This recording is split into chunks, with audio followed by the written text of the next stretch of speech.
श्री स्वामी समर्थ. आपल्या सर्वांचे माझ्या या यूट्यूब चॅनलवर अगदी मनापासून स्वागत. स्वामी महाराजांच्या कृपेने आपल्या सर्वांच्या सर्व इच्छा मनोकामना पूर्ण होत ही स्वामींच्या चरणी प्रार्थना करते आणि आपल्या आजच्या या नवीन व्हिडिओला सुरुवात करते. औदुंबर साक्षात दत्त निवास असलेला पवित्र वृक्ष म्हणून या औदुंबराची ख्याती आहे. 21 गुणांनी परिपूर्ण औदुंबर वृक्षाखाली सद्गुरू माऊली दत्तगुरूंनी साधना केली.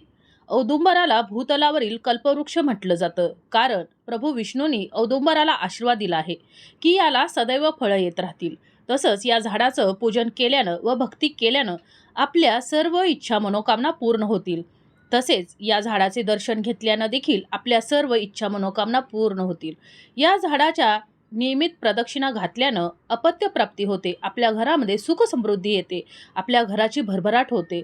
त्याचबरोबर या औदुंबराची जर सेवा केली तर आपली जन्मजन्मांतरीची पापं नष्ट होतात, आपल्याला इच्छित फलप्राप्ती होते, आपल्यावरची सर्व संकट दुःख दारिद्र्य दूर होतं. असे हे अत्यंत पवित्र औदुंबर वृक्ष, यालाच आपण उंबराचे झाड असं देखील म्हणतो. अशा या औदुंबराच्या झाडाखाली स्वतः दत्तगुरूंनी नृसिंह मंत्राची उपासना केली होती. तर आज आपण या व्हिडिओमध्ये अशा या अत्यंत पवित्र असलेल्या वृक्षाची एक वस्तू आपल्या जवळ नेहमी ठेवायची आहे याच्याविषयीची माहिती जाणून घेणार आहोत. हे अत्यंत पवित्र झाड असल्यामुळं याची जर वस्तू आपल्या जर जवळ ठेवली तर आपल्यावरती नेहमी सद्गुरू दत्तगुरूंचा त्याचबरोबर श्री स्वामी समर्थांचा कृपाशीर्वाद राहणार आहे. त्याचबरोबर ह्या वस्तू ठेवल्यामुळं आपल्या सर्व इच्छा मनोकामना पूर्ण होणार आहेत, आपली कायमची गरिबी दूर होणार आहे आणि आपल्या घरावरती कोणतंही संकट येणार नाही, आपल्या घराची भरभराट होणार आहे. आता ही कोणती अशी वस्तू आहे जी वस्तू आपल्याला या उंबराच्या झाडाची घेऊन आपल्या जवळ नेहमी ठेवायची आहे हे जाणून घेण्याकरिता व्हिडिओ शेवटपर्यंत पहा. त्याचबरोबर चॅनलवर जे नवीन आहेत त्यांनी चॅनलला सबस्क्राईब करा आणि व्हिडिओ पाहत असताना व्हिडिओला लाईक करायला विसरू नका.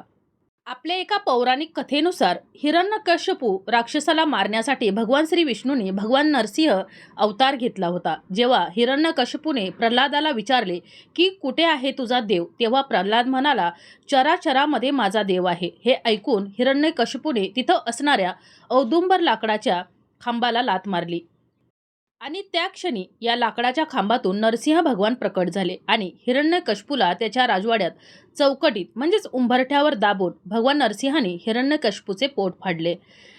परंतु हिरण्यकश्यपूच्या पोटात असणाऱ्या विषामुळे भगवान नरसिंह यांच्या नखात प्रचंड दाह व्हायला लागला.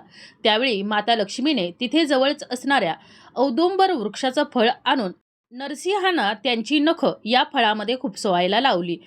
औदुंबर वृक्षाच्या फळातील रसामुळे भगवान नरसिंह यांच्या नखातील दाह थांबली व त्यांनी प्रसन्न होऊन औदुंबर वृक्षाला आशीर्वाद दिला की माझा व माता लक्ष्मीचा सदैव वास औदुंबरामध्ये असेल. त्याचबरोबर औदुंबर वृक्ष हे शुक्र ग्रहाचा कारक मानला जातो. शुक्र ग्रह हे सुख संपत्ती आणि ऐश्वर्याचा कारक आहे.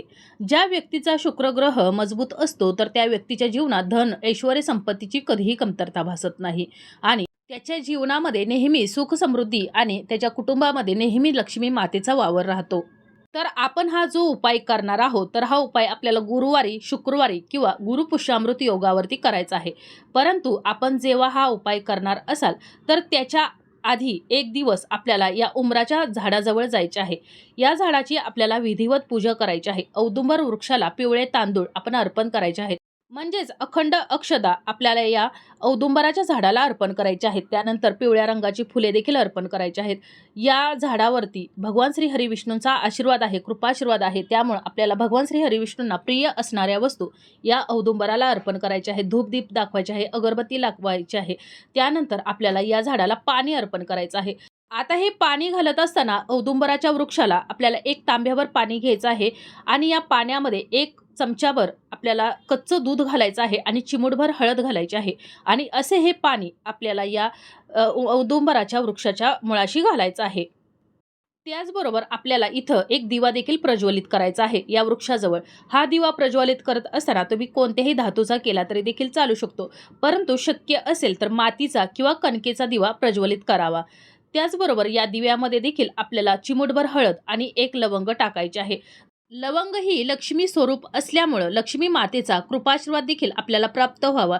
तसंच भगवान श्री हरिविष्णूंना पिवळा रंग अतिशय प्रिय असल्यामुळे आपल्याला या दोन वस्तू या दिव्यामध्ये अवश्य टाकायच्या आहेत. त्यानंतर आपल्याला या औदुंबराच्या वृक्षाला मनोभावे प्रार्थना करायची आहे. आपली जी काही इच्छा असेल, मनोकामना असेल, समस्या असेल, अडचण असेल, दुःख असेल, दारिद्र्य असेल, आपल्या मुलांच्या प्रगतीसाठी, पतीच्या प्रगतीसाठी, व्यवसायामध्ये, नोकरीमध्ये येणारे अडथळे दूर होण्यासाठी, मुलांच्या अभ्यासामध्ये, शिक्षणामध्ये, प्रगतीमध्ये येणारे अडथळे दूर होण्यासाठी, घरामध्ये कौटुंबिक वाद होत असेल किंवा कोणी जर घरावरती करणी बाधा केली असेल, तसेच कोणी जर करणी बाधा केली असेल किंवा इतर कोणती बाधा झाली असेल किंवा सतत कोणत्या ना कोणत्या गोष्टीची आपल्याला भीती वाटत असेल किंवा इतर दोष असतील, म्हणजेच ग्रह दोष असतील, वास्तू दोष असतील किंवा इतर कोणतेही दोष असतील, तर ते सर्व दोष दूर होण्यासाठी आणि लक्ष्मी मातेचा, भगवान श्री हरिविष्णूंचा, दत्तगुरूंचा कृपाशीर्वाद आपल्याला लाभावा, लक्ष्मी मातेच्या कृपेने आपल्या घराची भरभराट व्हावी, लक्ष्मी मातेचा वरदहस्त आपल्या कुटुंबावर राहावा, घरावरची सर्व संकट, अडचणी, दुःख, दारिद्र्य दूर व्हावं, घरामध्ये भरभराट व्हावी, लक्ष्मी मातेच्या कृपेने आपल्या घरामध्ये धनधान्याची, संपत्तीची